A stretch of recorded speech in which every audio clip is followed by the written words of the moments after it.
what up you guys? It's your boy the Kryptonian saying here, bringing you a review for One Piece chapter 206. And gotta say, I am loving this chapter. Very fast-paced chapter, and yet there is a lot going on. And once again, the durability of Luffy really comes into question. I would call bullshit, because he does have a very potent poison running through his body, and he's moving around. But I'm going to chalk this up to just his devil fruit, okay?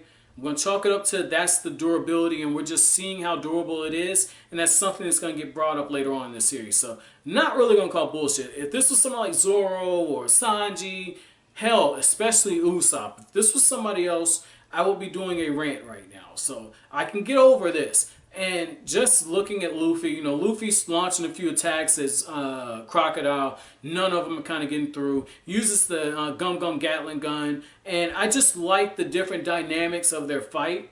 And once again, I just like the fact that Luffy has a witness there. A notable witness. A royalty witness on top of that. And Crocodile kind of builds off what he did in the last chapter, where he's like, what don't I get? What I take from you? Is it honor? Is it loyalty? Is it money? Is it respect? Did I take your virginity? Like, he's having fun with them, okay? And the thing is Crocodile at one point says, like, what do you care what happens to Vivi? Like, seriously, dude, you need to just chill the fuck out. Let me do what it is I do. And if you walk away from here, you're fine.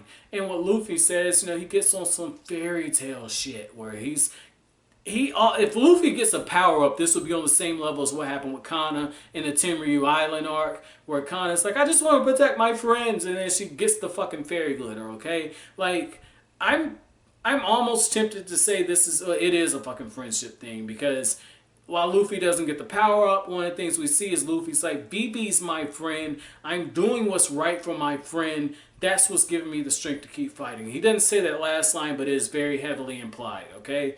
And what I like about it is while Luffy is saying this, we as readers know what's going on. Nami comes up with this really smart plan to just use the Cyclone thing with their weapon Usopp built, right? The wind pressure sends Usopp, who has Chopper on his shoulders, who has Vivi on top of him, right? It sends them all the way up in the air. Nami coordinates the shit from the bottom. So once again, we see that intellect. And it's something I've told you guys before on multiple occasions.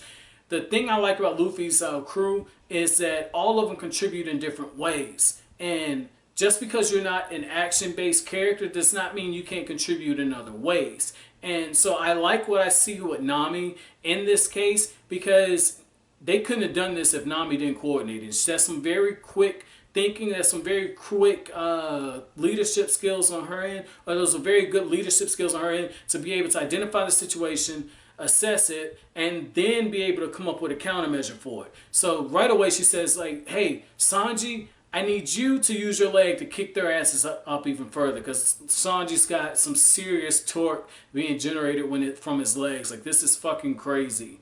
Like, what Sanji's able to do with his legs, like when he kicked that damn ship out there, that was crazy. So, with that being said, he shoots him up even higher. Zoro gets the back of the blade. Another Kenshin knock. Kenshin always fought with the reverse side of the blade. And he sends them up even further, okay? So, now you have Usopp kind of falling down. You have Chopper going up with Vivi.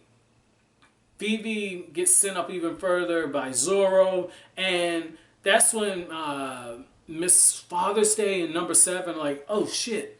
That's Miss Wednesday. That's who betrayed us. And they have the guns, and we learned that they're snipers. So not only do they have this huge cannonball, but they're snipers. So they're very, very accurate. And I like seeing that. And the chapter ends off with that little sequence. But I like seeing that. Well, the chapter ends off with Zoro telling Chopper, like, hey, I'll send you up even higher. It's up to you. You have to find some way to distract them, get their attention away from Vivi. But the reason why I like all this is Luffy has a line that I thought was very powerful. Luffy tells Crocodile, hey, if we don't stand beside Vivi, the same woman who tells everyone not to sacrifice themselves, if we don't stand beside her, what's going to end up happening is she's going to end up sacrificing her life. She gets on us and she tells us and other people to not put their lives on line, but she's constantly doing it. So that was really cool just to see that. And Luffy's words as you're reading it really adds a huge layer of tension. So this was really good, man. Really good. Very good chapter. Very, very good chapter. I will go ahead and give this a 5 out of 5 actually, because you see just the different strengths that the Straw Hats put in together. Usopp created the weapon that Nami used. Nami uses her smarts. Sanji, super leg powers. Zoro, superhuman strength. So this is really good, guys. It's really good. My chapter question for you guys is, what were your thoughts about the way that Nami came up with that plan and what you think of Nami's plan? But as always, if you like anything I had to say, hit that like button, comment, rate, subscribe, and share. I'll greatly appreciate it, guys. That's it. Thanks for watching Kryptonia Say. Have an awesome day.